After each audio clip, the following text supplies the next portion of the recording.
Hi, my name is Dan Kainsop, owner of DK Custom Guitars. Welcome to my shop. Let me show you around. So this is the top of what's going to be a Blue Line instrument. And the Blue Line is a 16-inch arch top, so it's a little smaller than the Chicagoan, which is a 17-inch arch top. It's going to be a cutaway.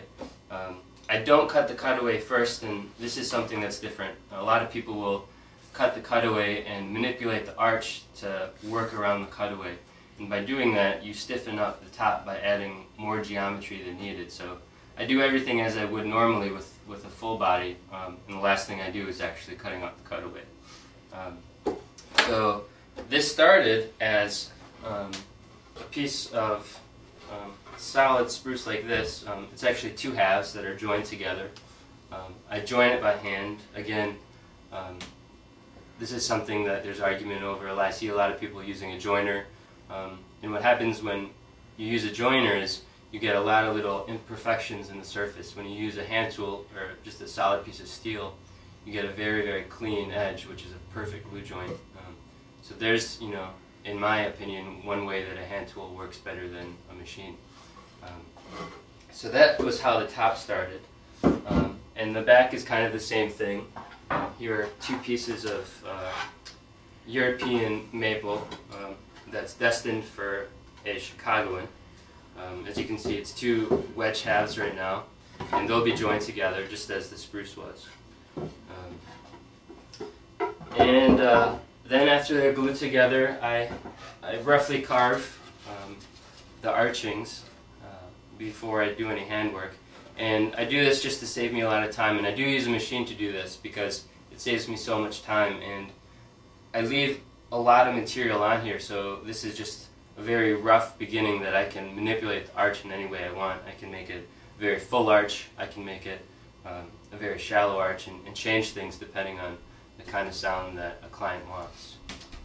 So as you can see, I don't know if the lights might be hard, but it's very rough. You can see all the machine marks, but it's kind of a very good beginning to start doing things by hand, and it removes probably 70% of the material, so it saves a lot of time. Here's the beginning of a Chicagoan. We've got the sides bent and the blocks glued.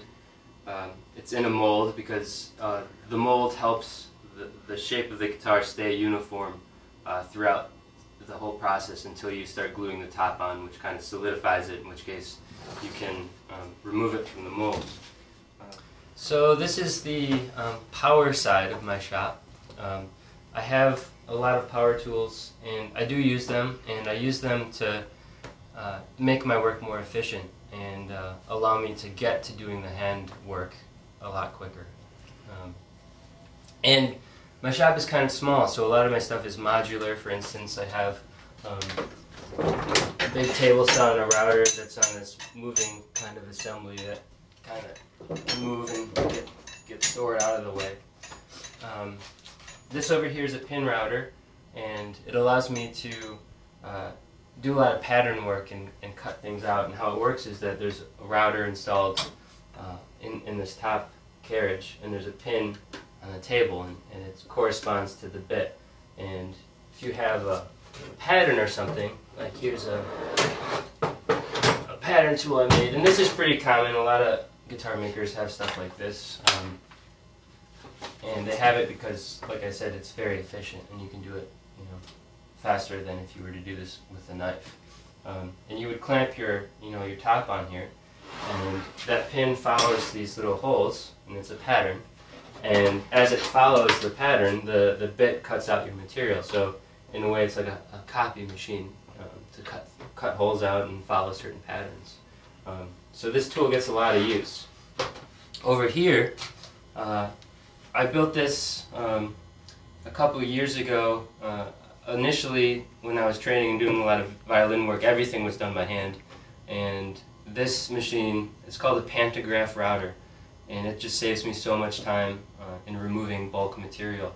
And how it works, it's basically a fixed point and a cutter on the opposite side. And wherever this follower goes, that bit follows, it corresponds to this exactly. So if you have a pattern over here, like this is an arching pattern that I made, and whatever's on this side is going to be copied over here. So essentially it's like the pin router over there in that it copies.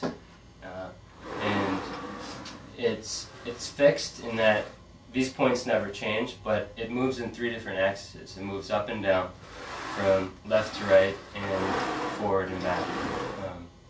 A lot of people use CNC machines. This is just like a manual CNC machine. There's no computer controlled.